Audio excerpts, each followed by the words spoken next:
All right, let's jump right into this. Welcome to The Explainer. Today, we're looking at one of the absolute most intense, pivotal moments in all of ancient literature and history. We're unpacking Exodus chapter 11. Now, up to this point in the story, Egypt has been completely battered by this series of unprecedented ecological and economic disasters. But the final knockout blow hasn't actually landed yet. So today, we're focusing on the climax of this entire standoff, and specifically, we're zeroing in on Moses' incredible role behind the absolute downfall of Egypt. It's really a masterclass in shifting power dynamics, and it sets the entire stage for a nation's liberation. The text opens right out of the gate with this chilling decree from the Lord. Yet one plague more I will bring upon Pharaoh and upon Egypt. I mean, just think about the sheer weight of that statement for a second. This isn't about negotiation anymore. It's the ultimate ultimatum. The Lord is promising that after this single, devastating strike, Pharaoh won't just let the Israelites go, he's going to completely drive them away. The stakes here are absolute. Everything that happened before this, just a prelude to this exact moment. Thinking about the primary document we're analyzing today, the English Standard Version text of Exodus 11, I really don't want you to just read it as some dusty, ancient historical text. Actually, I want you to read this as a high-stakes geopolitical thriller. Because honestly, that's exactly what it is. It's this incredible look at how established power structures can just completely collapse overnight. We've got clashing empires, a total inversion of the social hierarchy, and this singular leader, Moses, standing right at the dead center of it all, basically mediating between the divine and the absolute ruler of the known world. Part 1. The final ultimatum and the wealth transfer. So before the final strike actually happens, there's this fascinating tactical move commanded by the Lord. And it's a detail that completely upends what you'd expect from a captive population right before they make a dramatic escape. According to verse 2, Moses is instructed to tell the Israelites to go to their Egyptian neighbors and just ask them for their silver and gold jewelry. Now, pause and think about the logistics of that. An enslaved, oppressed people are literally being told to walk right up to their captors, the very people who've held them in bondage, and ask for their most valuable possessions. It sounds completely absurd on paper, right? Which immediately leads us to ask this. Why in the world would the Egyptians simply hand over their wealth to their slaves? No way that happens normally, right? Well, the text gives us the answer, and it reveals a massive, fundamental shift in the social dynamics of Egypt. Verse 3 tells us that the Lord gave the people favor in the sight of the Egyptians. But there's a secondary, absolutely crucial reason for this compliance, and it has everything to do with the man actually delivering the message. Part 2. Moses' rising power. We are witnessing a complete restructuring of authority here. Pharaoh, who was literally considered a living god in Egypt, has been systematically stripped of his control. And right in that vacuum of Pharaoh's crumbling authority, we see the rise of Moses.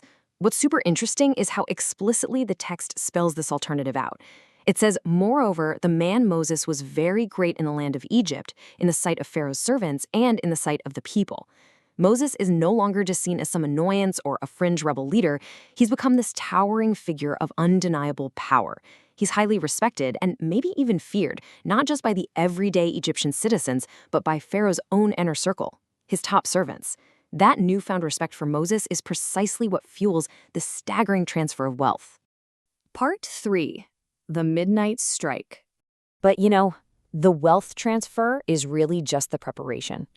The narrative immediately pivots to the chilling mechanics of this impending final judgment. The whole tone shifts from the logistics of silver and gold to this deeply measured, incredibly intense prophecy of downfall. Moses stands right before Pharaoh and delivers this terrifying message. About midnight I will go out in the midst of Egypt, and every firstborn in the land of Egypt shall die. Notice the precision there. It's not some vague, someday soon threat. It's a specific time, midnight, and a specific target, the firstborn. In these ancient cultures, the firstborn represented everything: the strength, the future, the legacy of a family and a whole nation. So striking the firstborn, that's striking at the very foundation of Egypt's future. The text is incredibly deliberate in showing the inescapable totality of this downfall. Think about the steps of the social hierarchy it walks us down. First, it strikes the absolute highest seat of power, the firstborn of Pharaoh sitting on his throne. Then it plunges down to the lowest possible rung of society, the firstborn of the slave girl behind the handmill. And finally, it even extends to the economic backbone of the nation, the firstborn of the livestock. It's like nobody is insulated by their wealth and nobody is overlooked because of their poverty. poverty. It is a total sweeping leveling of the entire nation. Part 4. A clear distinction made. But this devastation, it isn't just random chaos. The author uses this masterful juxtaposition in verse 7 to highlight the specific purpose of the event.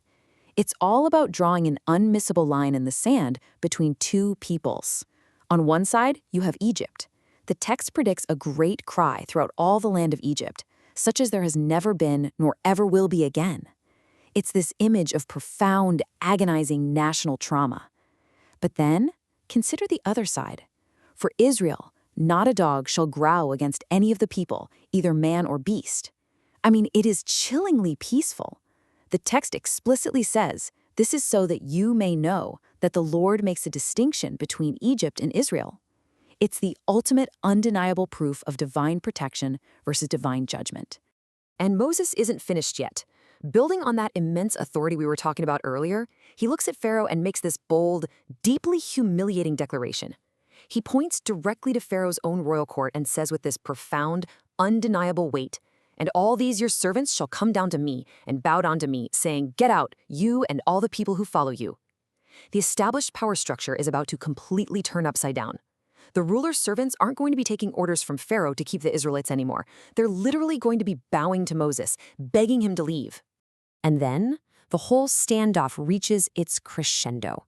The text simply says that after delivering this devastating prophecy, Moses went out from Pharaoh in hot anger. Think about that. He doesn't wait to be formally dismissed. He doesn't ask for Pharaoh's permission to leave the throne room. Moses just turns his back on the ruler of the known world and walks out in righteous fury. It is literally the ultimate mic drop moment. The talking is officially over. The action is about to begin. Part 5. The Hardened Heart. As we wrap up this chapter, the text leaves us with a really sobering, tragic summary of exactly how things got to this devastating point. It forces us to look at the psychology of the downfall in verses 9 and 10. We're presented with this profound paradox. The text states, Moses and Aaron did all these wonders before Pharaoh, and the Lord hardened Pharaoh's heart, and he did not let the people of Israel go out of his land. Pharaoh witnessed these undeniable miracles. He literally saw Moses rise to greatness right in front of his own eyes. Yet a hardened heart, this stubborn, unyielding refusal to just listen to reality, took hold. And because of this hardened heart, the wonders had to be multiplied, and the devastation had to increase, until it finally reached that catastrophic midnight strike. So the crucial takeaway is this. We are left looking at the ruins of an empire, brought down entirely by its own stubbornness in the face of absolute truth. It leaves us with a really provocative thought as we close out this explainer today. When undeniable power is demonstrated, does a hardened heart ever truly win? Or does it just guarantee a much more devastating downfall? In the end, Pharaoh's resistance didn't diminish Moses' authority one bit. It only cemented his own destruction. Thanks for joining me on this deep dive into Exodus 11. I really hope unpacking the mechanics of this text gave you a whole new perspective on it.